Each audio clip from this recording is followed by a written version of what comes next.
परराष्ट्र धोरण आणि जागतिक राजकारणाच्या दृष्टिकोनातून 2024 हे जे वर्ष आहे हे संपूर्ण जगासाठी आणि भारतासाठी निश्चितच अनेक आव्हानांनी भरलेलं अशा प्रकारचं वर्ष हे असणार आहे। त्याचप्रमाणे या वर्षामध्ये ज्या अनेक देशांमधनं अनेक प्रमुख देशांमध्ये निवडणूक आहे, सार्वत्रिक निवडणूक आहे, भारतासह अमेरिका असेल, युरोपमधले काही महत्त्वपूर्ण देश आहेत, तसंच दक्षिण आशियामध्ये देखील काही महत्त्वपूर्ण देश आहेत। त्यामुळे या आव्हानांचं संधीमध्ये कशा पद्धतीने रूपांतर करता येईल या दृष्टिकोनातून राजकारणी लोकांकडे देखील एक संधी म्हणून या वर्षाकडे त्यांना पाहता येईल अशा प्रकारची परिस्थिती आहे। मात्र 2024 हे शांततेचं वर्ष आहे, आशा किंवा सहकार्याचं वर्ष आहे असं निश्चितपणे म्हणता येणार नाही। तर हे आव्हानांचं, अशांततेचं, काही प्रमाणामध्ये अराजकतेचं आणि स्फोटक अशा प्रकारचं हे वर्ष असेल असं आपल्याला म्हणता येईल। किंबहुना मी 2024 या वर्षाची तुलना जी आहे ती 100 वर्षांपूर्वी म्हणजे 1924 साली जी परिस्थिती होती तशाच प्रकारची परिस्थिती कमी अधिक प्रमाणामध्ये ही 2024 मध्ये आपल्याला दिसून येईल अशा प्रकारचं वातावरण आहे किंवा अशा प्रकारची परिस्थिती आहे। 1924 मध्ये ज्यावेळेला पहिलं महायुद्ध हे होऊन गेलेलं होतं आणि पहिल्या महायुद्धानंतर ज्या पद्धतीची आर्थिक, सामाजिक आणि राजकीय स्थिती ही संपूर्ण युरोपमध्ये होती तशाच प्रकारची राजकीय स्थिती आज तुम्हाला जागतिक पातळीवरती दिसते आहे। पहिलं महायुद्ध ते दुसरं महायुद्ध हा जो काळ होता या काळामध्ये प्रामुख्याने जी राष्ट्र होती ही अत्यंत शक्तिशाली बनलेली होती। राष्ट्रांवरती नियंत्रण ठेवणाऱ्या त्या काळामध्ये राष्ट्रसंघासारखी जी आंतरराष्ट्रीय संस्था होती ती कमकुवत ही बनलेली होती आणि त्यामुळे राष्ट्रांच्या अमर्यादित ज्या इच्छाशक्ती आहेत किंवा हितसंबंध आहेत त्यांच्यावर नियंत्रण ठेवणारी कोणतीही शक्ती किंवा प्रभावी शक्ती ही उपलब्ध नसल्यामुळे किंवा उपलब्ध असूनही ते त्यांच्या शक्तीचा वापर करू शकत नसल्यामुळे ज्या पद्धतीने राष्ट्र अमर्याद झाली आणि ज्या पद्धतीने ते अमर्याद झाल्यानंतर त्याची परिणिती ही दुसऱ्या महायुद्धामध्ये झालेली आहे तशाच प्रकारची परिस्थिती तुम्हाला आजच्या राजकीय परिप्रेक्षामध्ये आपल्याला पाहायला ही प्रामुख्याने मिळते।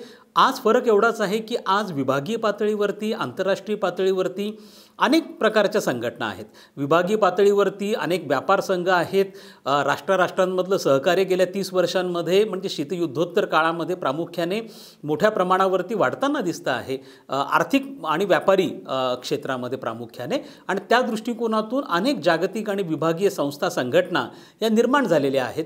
अगदी दक्षिण आशियामध्ये सार्कसारखी संघटना असेल, दक्षिण पूर्व आशियामध्ये आसियान सारखा गट असेल, सेंट्रल एशियामध्ये SCO शांघाय सहकार्य संघटना असेल, पश्चिम आशियामध्ये OPEC सारखे असेल किंवा GIC सारख्या संघटना असतील, जागतिक स्तर युरोपमध्ये युरोपियन महासंघ आहे, अमेरिका मध्ये NAFTA सारखा आहे। त्यानंतर आपण असं बघतो की जागतिक स्तरावरच्या पण संघटना आहेत, G20 आहे, G7 आहे, ब्रिक्स सारखी संघटना, युनायटेड नेशन्स आहे। या सर्व संघटना असून देखील आपल्याला असं दिसतं आहे की ह्या सर्व संघटनांची जी भूमिका आहे, जो प्रभाव आहे हा कमी होताना दिसतो आहे। जागतिक राजकारणामध्ये विभागीय पातळीवरती आणि जागतिक पातळीवरती सत्ता संतुलन ठेवण्याचं जे कार्य या संस्था, संघटना करत होत्या त्या आता प्रभावीपणे करताना दिसत नाहीये। त्यामुळे संस्था, संघटनांच्या तुलनेमध्ये राष्ट्र हे अत्यंत प्रभावी बनताना दिसत आहेत, त्यांच्या शक्तीवरती कोणतं नियंत्रण राहिलेलं नाहीये। आणि म्हणूनच आपल्याला जगामध्ये आजच्या घडीला 2 मोठे कन्फ्लिक्ट झोन हे निर्माण झालेले आहेत। पहिला कन्फ्लिक्ट झोन हा युरोपमध्ये निर्माण झालेला आहे, जो रशिया आणि युक्रेन युद्धाच्या माध्यमातून निर्माण झाला आहे। आज ह्या युद्धाला साधारणतः 1.5 वर्ष हे पूर्ण झालेलं आहे। एकतर अशा स्वरूपाने 2 सार्वभौम देशांमधलं हे पहिलं समोरासमोर ज्याला आपण युद्ध असं म्हणतो। यापूर्वी अमेरिकेने जो लष्करी हस्तक्षेप अफगाणिस्तान आणि इराकमध्ये केलेला होता तो एकतर्फी अशा पद्धतीने आपल्याला म्हणता येईल, परंतु या ठिकाणी 2 सार्वभौम राष्ट्रांचं सैन्य हे समोरासमोर आलेलं होतं, युक्रेन आणि रशियाचं। आणि हे युद्ध साधारणतः 1-1.5 महिना चालेल असं वाटत होतं, पण आता 1.5 वर्ष होऊन गेलेलं आहे। अप्रत्यक्षपणे NATO आणि अमेरिका ही युक्रेनच्या पाठीशी आहेत। आज रशिया बरोबर चीनसारखा देश आहे. अमेरिकेने आणि नॅटोनी आणि अमेरिकेच्या सहकारी देशांनी 5,000हून जास्त आर्थिक निर्बंध हे रशियाच्या विरुद्ध टाकलेले आहेत. पण अशा परिस्थितीमध्ये आज मोठं सहकार्य चीनचं हे रशियाला मिळतं आहे. त्यामुळे एक पद्धतीचं ध्रुवीकरण हे देखील जागतिक राजकारणामध्ये पाहायला मिळतं आहे. जे शीतयुद्ध काळामध्ये मोठ्या प्रमाणावर पाहायला मिळायचं एक तर अमेरिका आणि अमेरिकेच्या विचारसरणीला पुढे घेऊन जाणारे त्यांची सहकारी देश आणि यामध्ये अगदी युरोपियन देशांपासून तर जपान दक्षिण कोरियापर्यंतचे देश आहेत हे एकीकडे आहेत. तर दुसरीकडे रशिया आणि चीन आणि त्याच्याबरोबर आता इराण सिरिया असेल आणि इव्हन नॉर्थ कोरिया देखील काही प्रमाणामध्ये म्हणता येईल आपल्याला. अशा प्रकारचे देश आणि त्यांच्यामधली अंडरस्टँडिंग किंवा नातं हे आता आपल्याला घनिष्ठ होताना दिसून येतं आहे. त्यामुळे एक प्रकारचं ध्रुवीकरण पोलरायझेशन तुम्हाला झाल्याचं दिसून येतं आहे.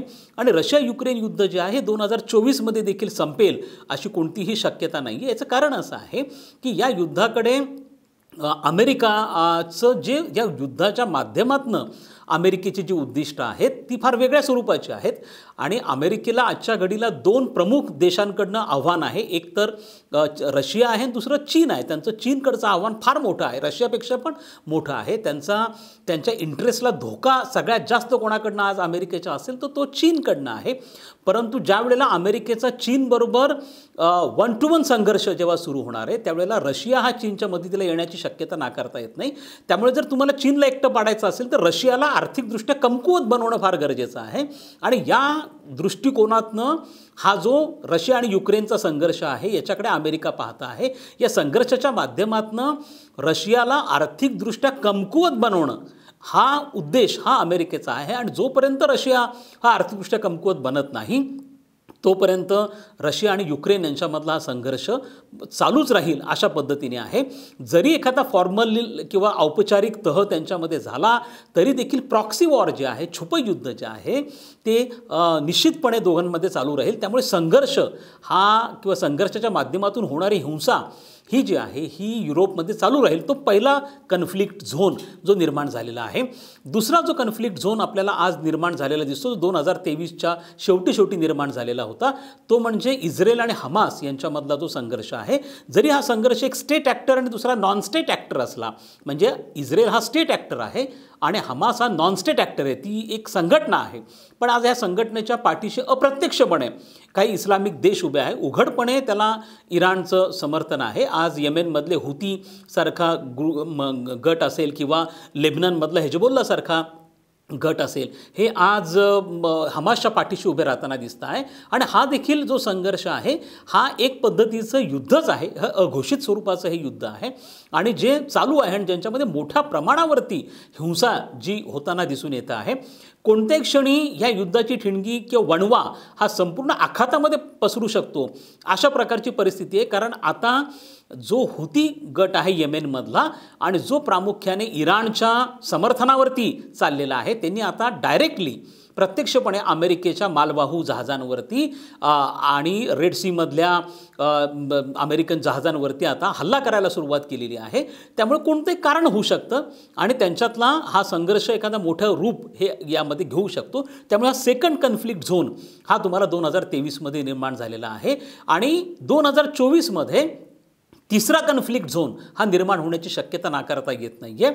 आणि हा कन्फ्लिक्ट झोन प्रामुख्याने चीन आणि तैवान ह्या दोघांमधल्या संघर्षाच्या माध्यमातून निर्माण होण्याची शक्यता आहे आणि त्यामध्ये संपूर्ण आशिया प्रशांत क्षेत्र हे ओढलं जाण्याची शक्यता नाकारता येत नाही. चीनसाठी ही उत्तम संधी आहे आणि चीनचे राष्ट्राध्यक्ष शी जिनपिंग यांनी गेल्या 1 महिन्यामध्ये ज्या पद्धतीच्या धमक्या उघडपणे धमक्या ह्या अमेरिकेला दिलेल्या आहेत, अमेरिकेचे राष्ट्राध्यक्ष बायडन यांना दिलेल्या आहे. किंबहुना शी जिनपिंग यांचा नुकताच जो अमेरिका दौरा पार पडला त्या दौऱ्यामध्ये जी क्लोज डोअर डिस्कशन बायडनमध्ये आणि शी जिनपिंगमध्ये झालं त्यामध्ये असं समजतंय की शी जिनपिंग यांनी बायडन यांना स्पष्टपणे सांगितलं की आम्ही फोर्सफुली म्हणजे शक्तीच्या माध्यमाचा वापर करून तैवानचं एकीकरण हे आम्ही करून घेणार आहोत आणि तुम्ही मध्ये पडायचं नाही.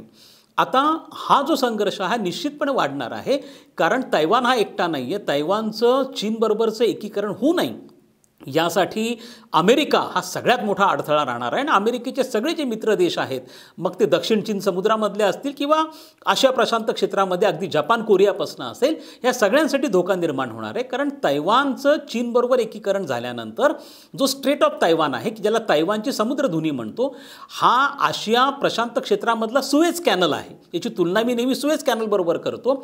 जो सुएझ कॅनल आशियाचा युरोपबरोबरच्या व्यापारासाठी अत्यंत कळीचा आहे, की ज्याला आम्ही चोक पॉईंट असं देखील म्हणू शकतो, ज्याच्या माध्यमातून व्यापार हा सुएझ कॅनलच्या माध्यमातून युरोपबरोबर व्यापार हा होतो. तशाच पद्धतीने जपान, दक्षिण कोरिया या राष्ट्रांना जे तेल आज पश्चिम आशियामधनं मिळतं, त्याचा प्रवास जो आहे हा स्ट्रेट ऑफ तैवानमधनं होतो. आणि जर स्ट्रेट ऑफ तैवानचं एकीकरण हे चीनबरोबर झालं तर स्ट्रेट ऑफ तैवानवरती चीनचा मालकी हक्क प्रस्थापित होतो. त्यामध्ये चीन व्यापार प्रवासावरची निर्बंध टाकू शकतं, तिथलं शुल्क वाढवू शकतं, त्या ठिकाणी अंडर वॉटर न्यूक्लिअर टेस्ट करू शकतं. त्यामुळे ज्यातनं चीनचा दक्षिण चीन समुद्रावरचा आणि एकूणच आशिया प्रशांत क्षेत्रावरचा प्रभाव वाढू शकतो, जे अमेरिकेसाठी अत्यंत धोक्याचं आहे. कारण 21वं शतक हे आशिया प्रशांत क्षेत्रातलं शतक आहे, 21वं शतक हे व्यापाराचं शतक आहे आणि व्यापाराचं केंद्रस्थान आशिया प्रशांत आहे. आणि त्यासाठी अमेरिका भारताच्या तिथल्या भूमिकेवरती देखील भर देतोय. म्हणून अमेरिकेने आशिया प्रशांत क्षेत्राचं नामकरण हे आता इंडो पॅसिफिक असं देखील केलेलं आहे. त्यामुळे अमेरिका कोणत्याही परिस्थितीमध्ये तैवानचं एकीकरण चीनबरोबर होऊ देईल अशी शक्यता फार कमी आहे. अमेरिकेसाठी तैवान हे बार्गेनिंग कार्ड आहे आणि अत्यंत महत्त्वाचं कार्ड आहे. आणि म्हणून अमेरिकन काँग्रेसने एक स्पेशल ॲक्ट हा मंजूर केलेला आहे, ज्याच्या अंतर्गत अमेरिकन राष्ट्राध्यक्षांना अमेरिकन काँग्रेसच्या परवानगीशिवाय कधीही तैवानला युद्ध साहित्यांची किंवा संरक्षण मदत करता येईल अशा पद्धतीने एक विशेष कायदा देखील अमेरिकेमध्ये करण्यात आलेला आहे. त्यामुळे हा संघर्ष वाढण्याची शक्यता आहे. कारण चीनला याची कल्पना आहे की अमेरिका सध्या रशिया युक्रेन संघर्षामध्ये अप्रत्यक्षपणे गुंतलेला आहे. अमेरिकेचा मित्र इस्रायल हा पश्चिम आशियामध्ये सध्या संकट अवस्थेमध्ये असल्यामुळे अमेरिकेचं काही लक्ष तिकडं पण आहे. अशा परिस्थितीचा फायदा चीन घेण्याची शक्यता नाकारता येत नाही. त्यामुळे 2024मध्ये एक तिसरा कन्फ्लिक्ट झोन जो आहे हा आशिया प्रशांत क्षेत्रामध्ये तैवान आणि चीन यांच्यामधील संघर्षाच्या माध्यमातून हा निर्माण होऊ शकतो. आणि तो जर निर्माण झाला तर मात्र निश्चितपणे उत्तर कोरियासारखे देश जे आहेत हे आणखीन ॲग्रेसिव्ह होतील. आणि ते ॲग्रेसिव्ह झाले तर मात्र ही परिस्थिती हाताबाहेर जाण्याची शक्यता नाकारता येत नाही. युनायटेड नेशन्स जी जगातली सगळ्यात मोठी संघटना आहे, हिचा रशिया युक्रेनमधला रोल हा नगण्य होता, तिचा हमास आणि इस्रायलमधला रोल हा नगण्य होता. आणि जर चीनने तैवानवर आक्रमण केलं तर युनायटेड नेशन्सचा रोल पुन्हा एकदा काहीच नसणार आहे. याचं कारण असं आहे की युनायटेड नेशन्स आणि त्याची सिक्युरिटी काउन्सिल ही आता मोठ्या सत्तांचं राजकारण, व्यक्तिगत राजकारणाचं ते एक पद्धतीचं व्यासपीठ बनलेलं आहे. युनायटेड नेशन कोणत्याही प्रकारचा सबस्टॅन्शियल निर्णय हे आता घेऊ शकत नाही आहे.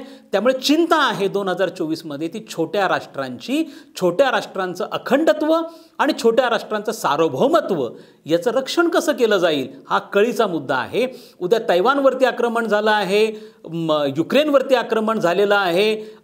अशा स्वरूपाचे जर छोटे राष्ट्र हे आक्रमणांना बळी पडत असतील तर मात्र उद्या जर चीनने अशाच पद्धतीने नेपाळवरती आक्रमण केलं किंवा आणखीन छोट्या देशांवरती आक्रमण केलं तर यांच्या सार्वभौमत्वाचं रक्षण कोण करणार?